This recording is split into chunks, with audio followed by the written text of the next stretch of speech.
Hello guys, so today we are here to solve a lead code challenge binary tree level order traversal. So in this, if we look at the challenge, then it is saying that given the root of a binary tree, return the level order traversal of its nodes. Okay, return the level order traversal of its nodes values. Okay, not just node, its nodes values from left to right, level by level, from left to right, level by level. So at the first level we have the value 3, then left to right we go to the second level, and that is 9 and 20 will be in the second level, and at the third level we go from left to right, and 15 and 7 will be in the last level. So at the first level we have the list 3, and at the second level we have 9 and 20, and the third level we have 15 and 7. Okay, so with this what we are going to do, we are going to solve this problem. So in order to solve this problem, first of all we'll get into this and we'll take a look at it. So see, we are asked that okay, you have to give us the level by level traversal. So, and level by level traversal will be stored into this list of integer. Okay, so this will be our result, and it will be new of array list. If root is equal to null, then we'll be returning this result. Else what we'll be doing, if root is not null, then what we'll be doing, we'll be taking a deck of tree node. Okay, so rather than having a deck, we can declare a queue of tree node. Q is equal to new array deck. So this is a Java class which implements the queue interface. So we'll be using this array deck implementation of the queue interface, and in the queue we'll be offering, so queue behavior is that we insert the element from the back. So to insert the element from the back, we have to use the offer method, and we'll be doing queue.offer. And after this, what we'll be doing this while queue is empty, while it is not empty. Okay, why it is not empty? So if there is some entry, then it means that there are still some levels to go. So in this case, what we'll be doing, first of all we'll be doing this level size, queue.size, and then what we'll be doing, we'll be entering a for loop for int I is equal to 0, I less than level size plus I will do, and then what we'll be doing, that will be plucking out the element from the queue. So how to get the element from the queue?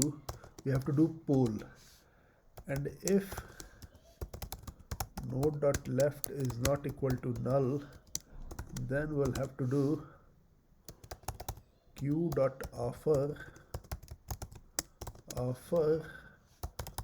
node.left. If node.right is not equal to null, then we'll have to do queue.offer node.right, like this. Okay, and also in this case we'll have to declare one list for each level. So list of integer. Okay, list of integer,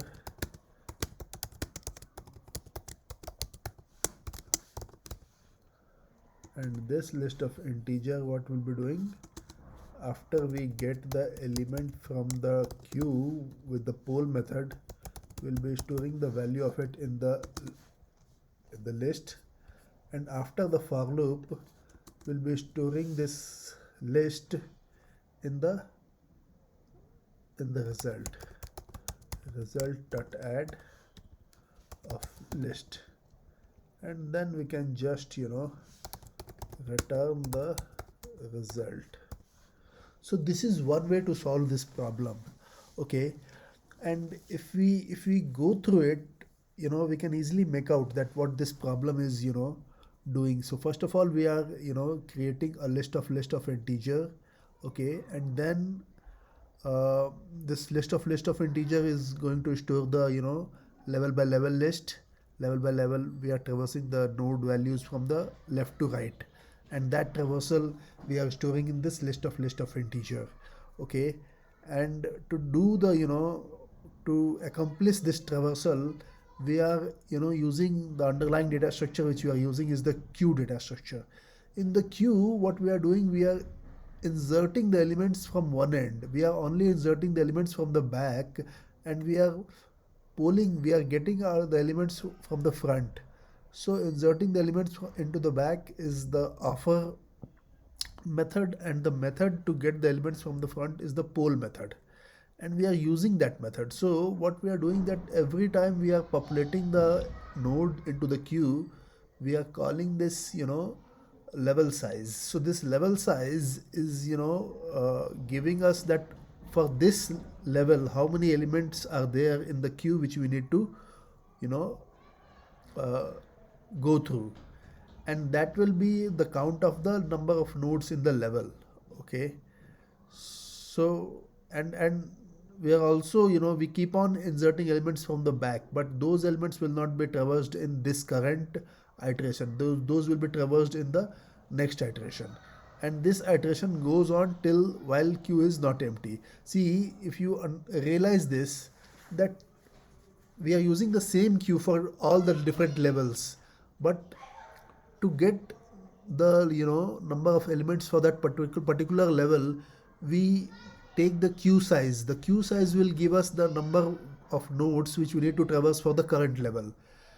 During the traversal in the current level, during the traversal of the level in the current iteration, we insert elements to the left node and the right node of the any node in the current level. We insert those childs to the back of the queue, but those will not be considered because already we have taken the size of the queue, and we are going only till that size value. Okay, we are not going beyond that during the current level traversal.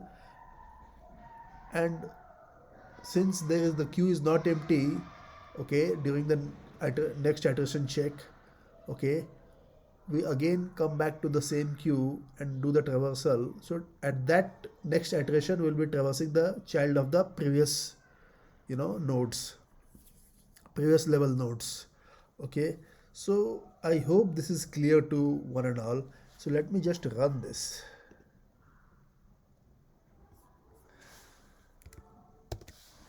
So this is getting accepted. Let me submit this.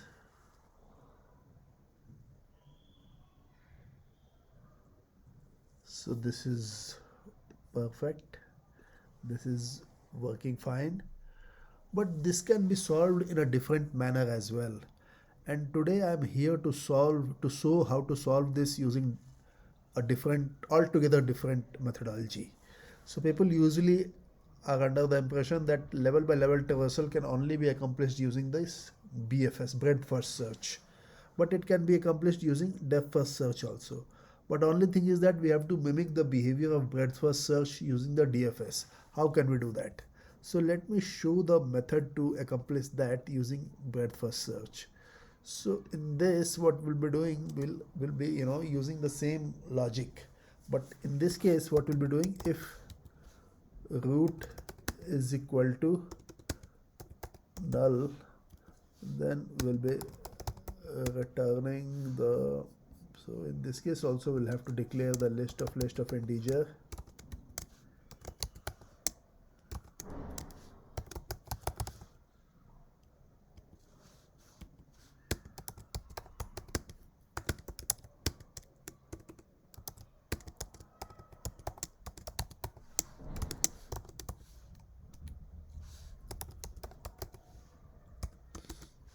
But if it is not null, then we'll have to use some different methods.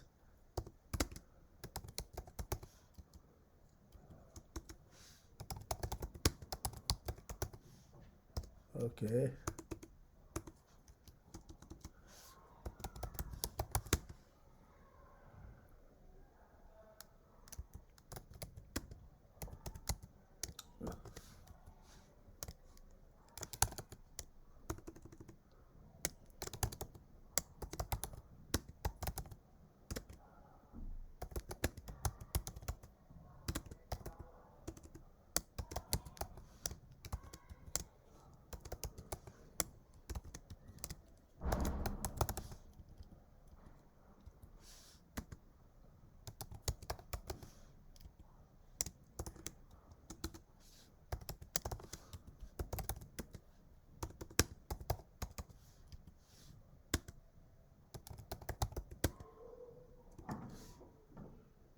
Return.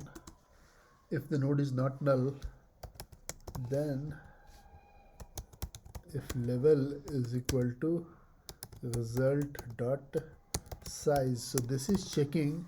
Suppose for a level we are, we have completely traversed current level. Now we are moving to the next level.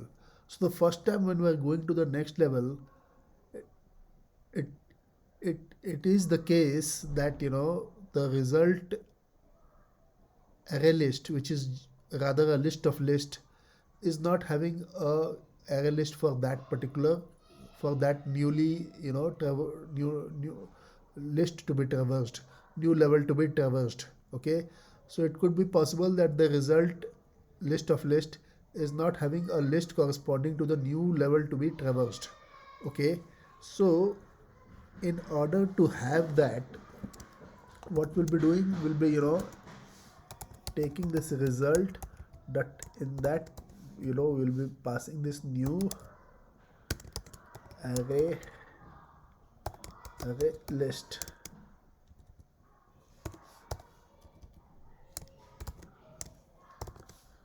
Okay, like this. After this, what we'll be doing, result dot get level dot add root dot val. Okay, and then we'll be calling DFS root dot left level plus 1 result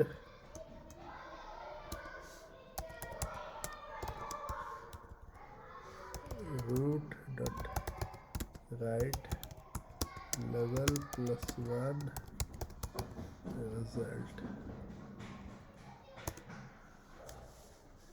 So here we have to have this starting brace. Okay, so in this what we are doing, we are first of all we are checking if node is equal to null. Okay, so we have used the value node here. Okay, so we have to use the same thing all the places. So instead of using this root, we have to use this node. Here also we have to use this node. Here also we have to use this node. Okay,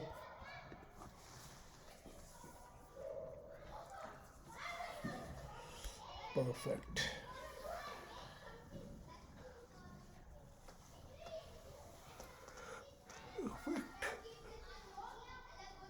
So this is the way that we can use DFS to traverse the tree level by level, and it is a very interesting method. What I want to show you now, that using this same method we can traverse this problem, N-ary tree traversal, N-ary tree level order traversal. This also can be done. So let me show how it can be done.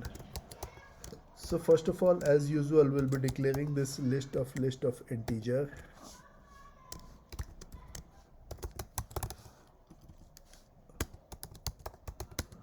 Result is equal to new array list if root is equal to null, return result. Otherwise what we will call DFS root result and then 0, and we'll just be calling result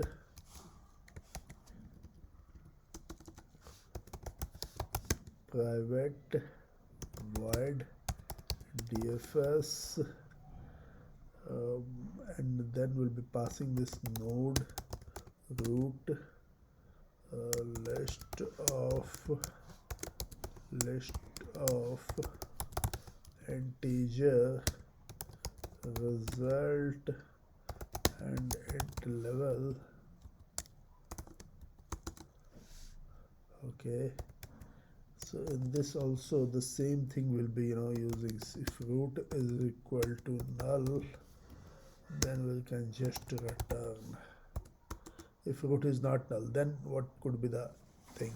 If root is not null, then it could be that if the root is not null, then it could be that the element is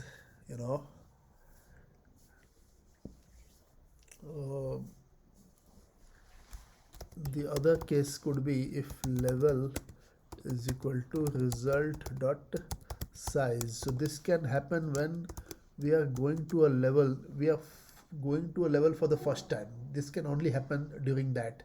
So in that case, we are going to, let's say, level number 5, and we are going to the first node, the leftmost node of the level number 5. So at that time there will not be any entry in the result array list for that level. So we had to create one result.add. So we have to create one new array list, and this new array list is being created like this. Okay, and after doing this, what we'll have to do, result.get of level.add. Okay, root.val. So this will have to okay, we will do it, and then what we will do, we will, so this will have to do,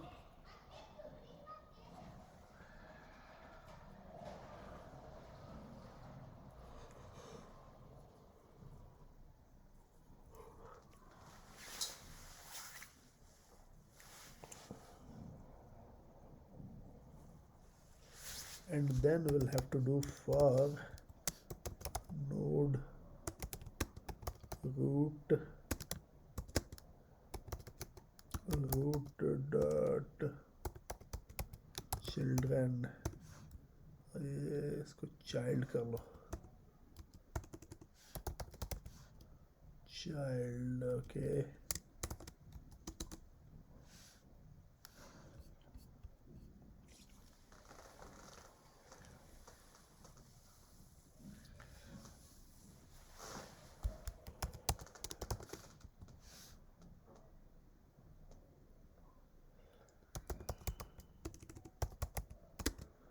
child result level +1.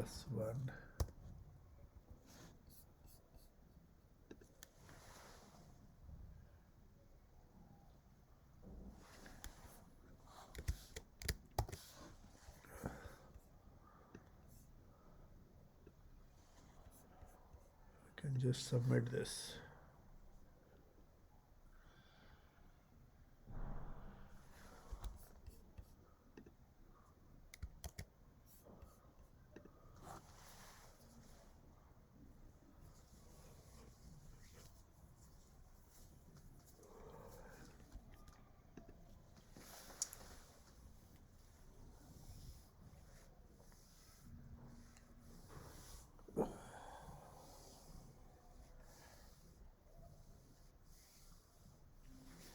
So with this, we can see that DFS can be used for doing this level order traversal as well. With this important discovery, we'll close this video. Thanks a lot. Bye for now.